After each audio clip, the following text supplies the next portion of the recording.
Halo semuanya, perkenalkan nama saya Della Sarina sebagai mahasiswa calon guru sekolah dasar. Di video ini, saya ingin berbagi pandangan saya tentang fenomena perubahan sosial yang sedang terjadi di Indonesia saat ini, mulai dari faktor penyebab, dampaknya, sampai solusi yang bisa kita terapkan di dunia pendidikan dasar.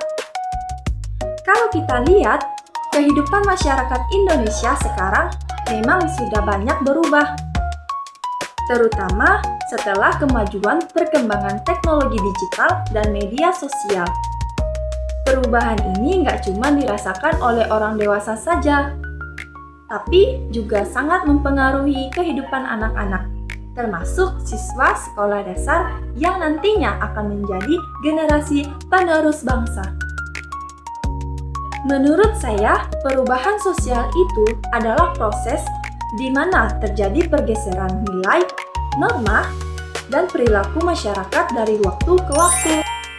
Di Indonesia, perubahan ini bisa terlihat jelas dalam banyak hal, mulai dari cara berkomunikasi, gaya hidup, sampai cara anak-anak belajar dan bersosialisasi.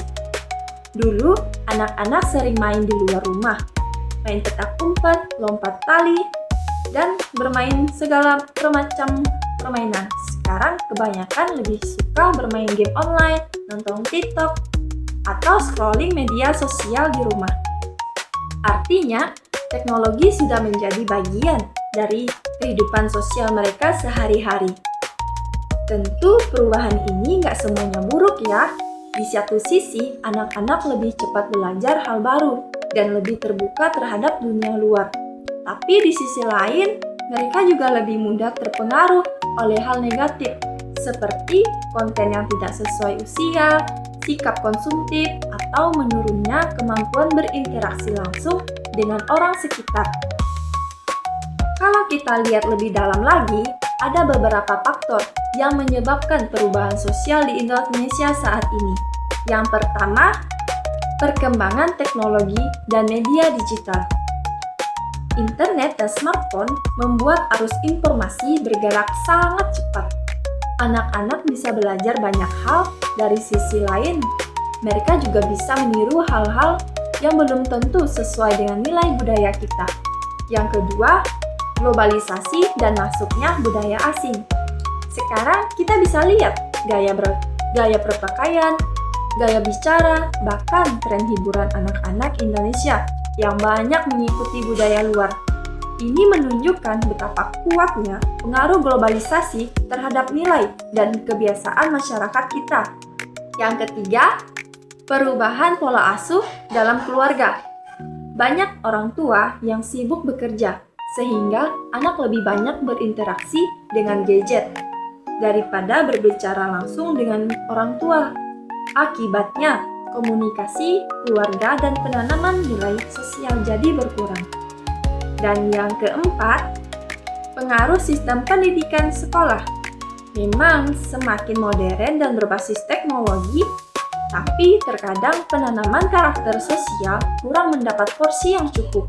Padahal, karakter seperti empati, gotong royong, dan bertoleransi sangat penting untuk dibangun sejak usia sekolah dasar. Sebagai calon guru SD, kita punya peran penting untuk membantu anak-anak menyesuaikan diri dengan perubahan sosial ini secara bijak. Menurut saya, ada beberapa solusi yang bisa kita terapkan di lingkungan sekolah dasar, yaitu dengan mengintegrasikan pendidikan karakter sosial ke dalam setiap pelajaran. Misalnya, dalam pelajaran IPS, guru bisa mengajak siswa untuk berdiskusi tentang pentingnya selalu membantu, menghargai perbedaan, dan memiliki tanggung jawab sosial. Mendorong kegiatan kolaboratif atau gotong royong, anak-anak itu bisa dilatih bekerja dalam kelompok atau membuat proyek sosial sederhana seperti membersihkan kelas, menanam pohon bersama, atau berbagi tugas saat kegiatan sekolah. Dari situ mereka belajar empati dan kerjasama secara langsung. Setelah itu, mengajarkan literasi digital sejak dini.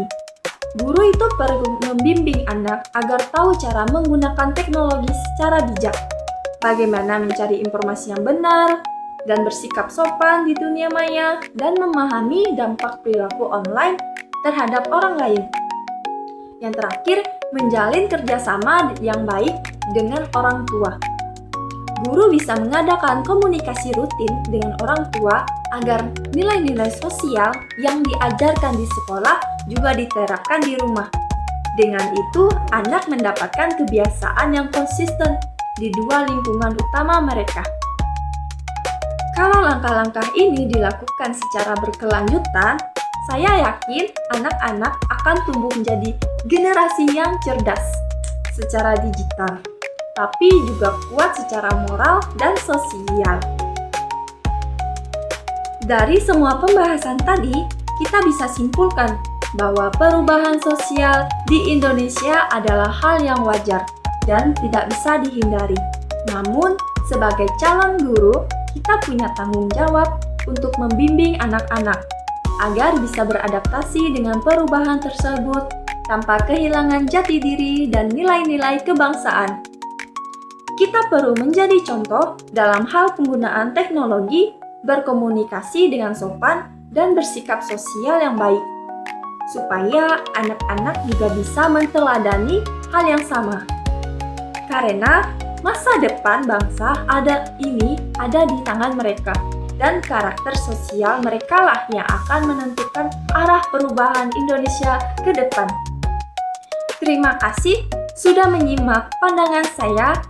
Semoga video ini menjadi refleksi dan inspirasi bagi kita semua, terutama calon pendidik di masa depan. Terima kasih.